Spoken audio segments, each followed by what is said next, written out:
Here we have a guy who's really excited to go on a jellyfishing adventure. And here we have some coral. All of these little details and more as we take a deep dive into this LEGO Bricklink Designer Program set. What's up, everybody? Hope you are doing well. We have a very special LEGO set to take a look at for you today. This is the Bricklink Designer Program Series 3 Harbormaster's Office, designed by adult fan of LEGO, Rich Herbert. Contains 2,418 pieces, a minimum of 6 minifigs, several aquatic side species, and looks like a lot of fun and a great addition to any LEGO city. Being a part of the Bricklink Designer Program, this set is very much so limited edition. Only a certain number of copies of the set were made once the crowdfunding was completed.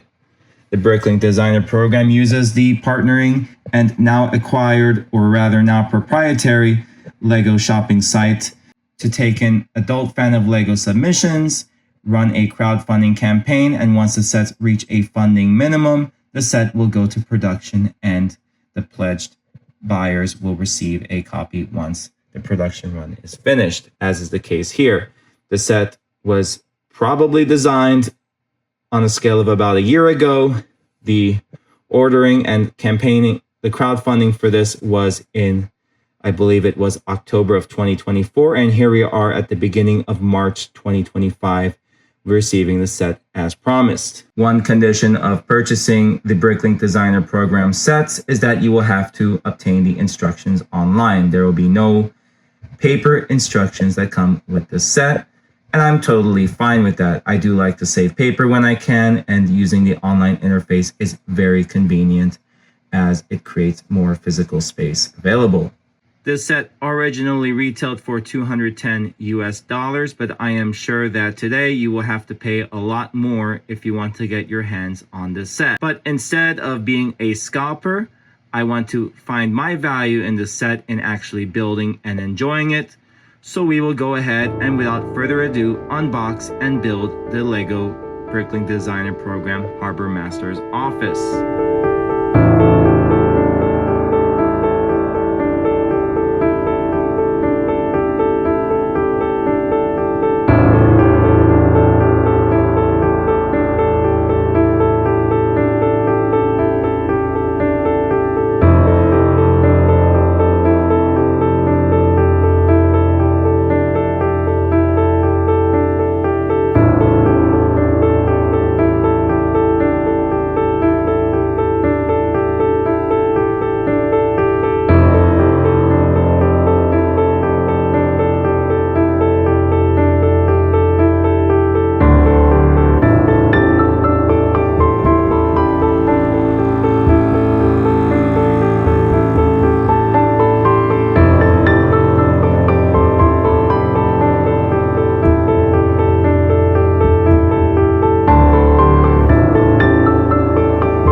So finishing this set, we have a couple realistic takeaways. That one, this thing is quite large, and two, it definitely looks much better than in the box. I think the box art does not do this set justice. It was great as an initial hook, but I am actually impressed and wowed by the finished result. It looks like such a complete, very detailed, and very hustle-bustle friendly build. Gradually throughout the build, you do take care of all 6 of the minifigs. The diver that I showed in my initial starter video hook here is the first one, as it goes with the lower portion of the build. And then as we go up, we gradually build the other minifigs, and most of them do come towards the end, or rather the last 2 submodels of this set. The ground floor is a masterful break of the 4th wall, so to speak, because it is meant to actually depict an undersea floor here. So there is no physical water visible at the top, but you're supposed to imagine that everything that is below the deck here at some point, there is like the top of the water, and then beneath that is the undersea floor. I guess we can call it a shallow body of water. I don't know if for the scope of the set or otherwise, but it is actually pretty cool, and it comes with a lot of marine wildlife. You get a turtle, which is probably worth quite a bit of money on the secondary parts market. A bunch of fish, a couple of crabs using the ice cream topping piece as part of their body, a couple clamshells, and seaweed, and some more wildlife. And there's also a shark down here, kind of menacingly wandering underneath. There is just one catch, and you're not really able to remove the portion that supports the actual Harbormaster's office from the bottom.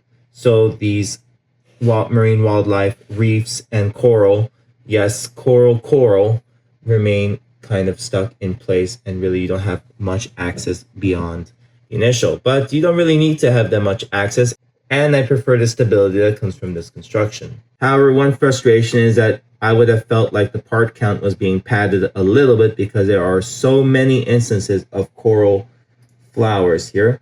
I don't know the exact count, but I would say it is probably close to about 60, 70 of them, maybe even more of them scattered throughout the lower depths of the seafloor. So that was a little bit tedious to build, as most of the time you are stacking them in groups of 4. And then there is the lavender flowers also acting as a different flavor of coral. Well, these actual corals are not very stable, and they pop up very easily. I cannot really quite get down to why. Maybe it is the softness of the 1x1 stud beneath it. However, it does look visually appealing. However, the designer has masterfully invoked color in this design, as we have like a nice gradient. We have the dark azure seafloor, but then we have dark tan for the moist sand, tan for the more drier sand, and olive, which can be interpreted as two things, either like a mossy buildup on the side of the wooden supports, or you can just treat it as pressure treated lumber. But in this case, definitely is the former.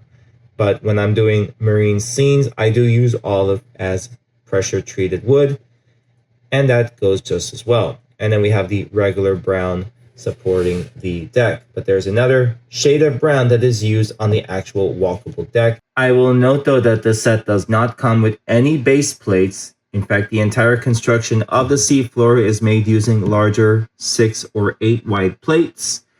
And then at the top, you have a bunch of 6x12 brown plates making the deck. So you get a nice double dose of large plate. However, at the same time, you get a lot of small elements. So that can be considered to spoil the price to piece ratio a little bit. But I do think at the end of the day, for what the set is, it is rather fair. Also on the ground floor, you build this very unsuspecting dark gray object, which turns out to be the fuel tank that supplies the fueling station located exactly above on the deck. A very nice detail crafted specifically for this set. Also, it comes with a nice yellow, what looks like a crab hanging out right above, just making itself feel at home. Talking about the fuel line here will also segue us to talking about the deck, as we have our Octane fueling station, which is a removable mini build in bag 31, I believe, of the set, like one of the last things you build, which is very cool. It uses the logo that was like presumably used in the corner garage, and the color scheme that was definitely used in the corner garage, so dark green and dark red, as opposed to the more vibrant red and green, which is nice. And then the actual fuel line here is a unique NPU of the pneumatic pump, what appears to be a lightsaber holder, and the appropriate pump. The deck itself makes a very welcome use of the printed 1x1 round log tile. You get at least what looks like about 15 of them, maybe 20 of them in the set, possibly 1, 2, or even 3 extra on the side as well. It's a very nice textured or printed element that goes for a lot of money on online pick-a-brick. So every one that you can get in these sets is always a welcome addition. You also get this in the Lego City Harbor, and I do believe a couple of Friends sets that have come out pretty recently. You see medium azure and yellow tanks over there. I don't know the exact motivation for the color choice, but if you look at Lego's more recent Octane offerings, the color scheme is exactly identical to those, maybe just a splash of color to be offered on that side.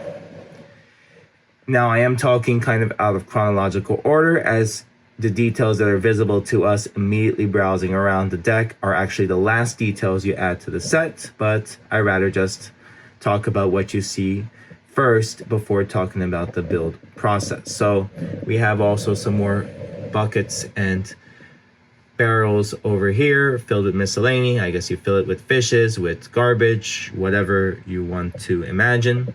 And the instructions do make you build one of these support pylons with a seagull on the top. However, what I will note about the deck is that it is not very sturdy. It can fall off and pop off pretty easily. And well, these tiles also can droop because of some of them having to be kind of done in sections. So that is the one downside to this construction, is that you have sections where you might have to be very careful how you place the tiles. Just take your time, be patient, and it'll come out looking a-okay. The boat and the supporting seafloor is the first thing you build in the set, and it is very nice that they included this in the final product. This gives it a lot more life and also a lot more playability while matching the energy of the modulars that do come with a separate vehicle. So you can see it is a brick-built boat, heavy use of studs not on top, very cool, and a rotating engine in the back with a propelling blade here. However, the blade is held up by friction, so you're not able to get an actual spin going around here, so you just have to really picture and visualize the scene mostly static. It is designed for static display. Everything runs on transparent bricks, which holds it high, and these round plates are perhaps supposed to simulate the waves that come out when cruising on the ship. Very nice detail and very nice use of color.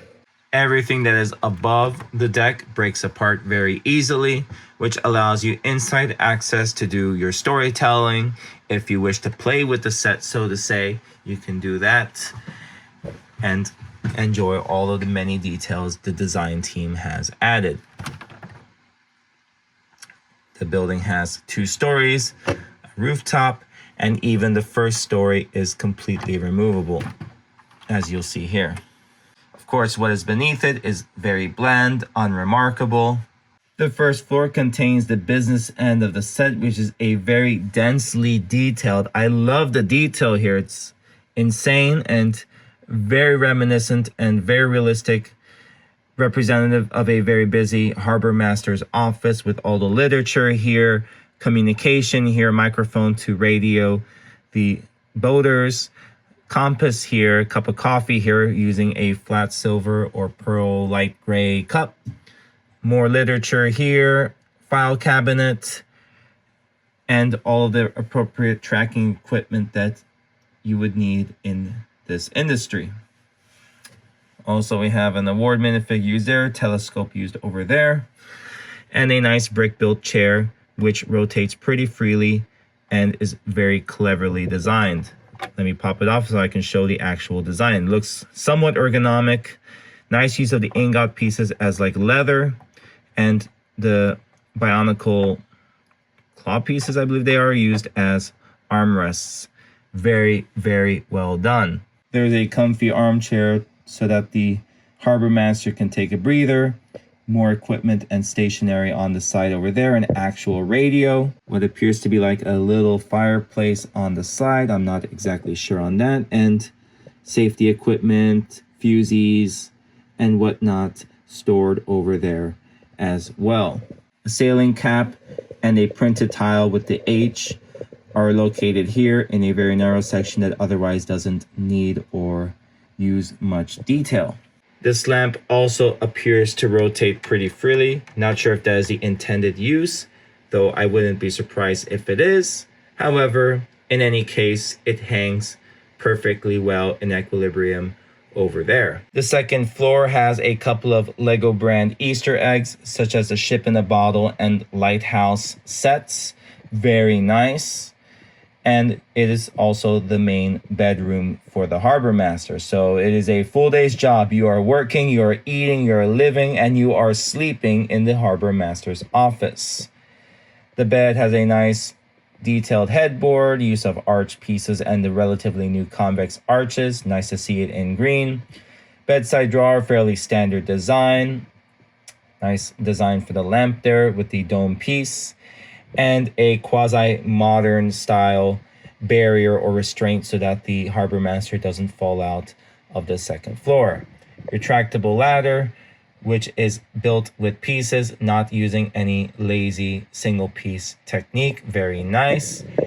And a nice external detail which the headboard actually conceals, and it is no stranger if you have the downtown diner. So the round window out the side using the appropriate clear pieces held between two arch pieces. Very, very cool and very fitting for this type of set. And we reinsert the roof, which is very symmetric. You can pretty much put it on any of the four sides and it is somewhat convincing. I'll just probably put the side with the seagull facing the fuel pump here. This will be somewhat reasonable.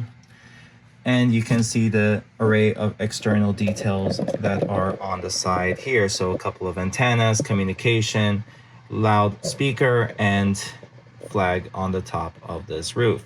I love the design of this roof. Any structure that is like in a Florida beach really matches this vibe, even San Francisco. Anywhere else, this is very universal. A lot of the external details also come with stickered elements, so a lot of these insignia are stickers, so that is a downside. However, it's good to be able to repurpose the plates, so not the worst thing.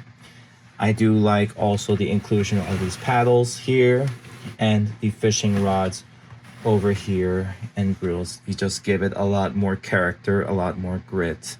Makes it perfect for what it is. And these tires also perfect use of those, which allow the boats to dock accordingly without any rough impact or damage to the lumber inside.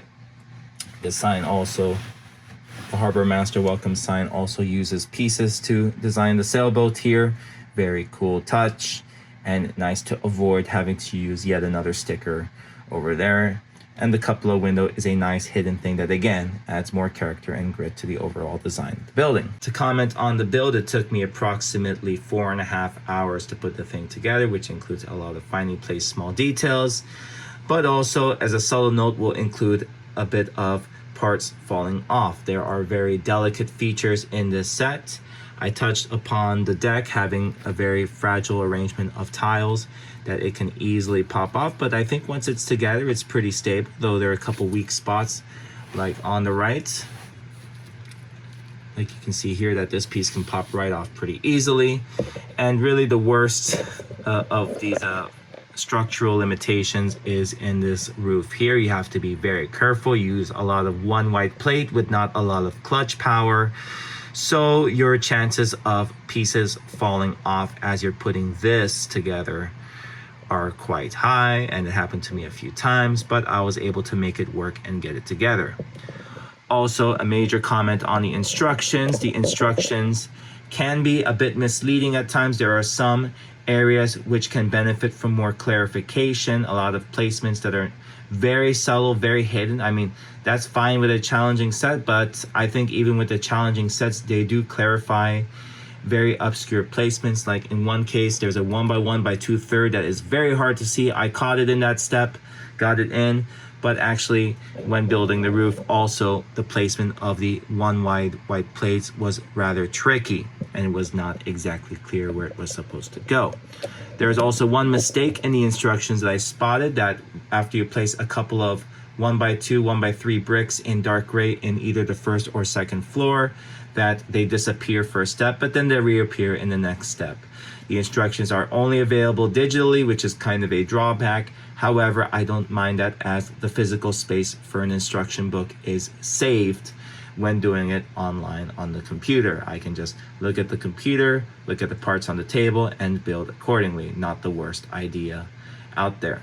However, one further criticism is that the quality of the dark gray bricks is not the highest in this set. They do tend to have a bit of this quasi-marbled look to them, and it's very consistent with the dark gray bricks. This has been something that has plagued black, dark gray, maybe even dark blue, dark red, and brown pieces over the past 2 or 3 years.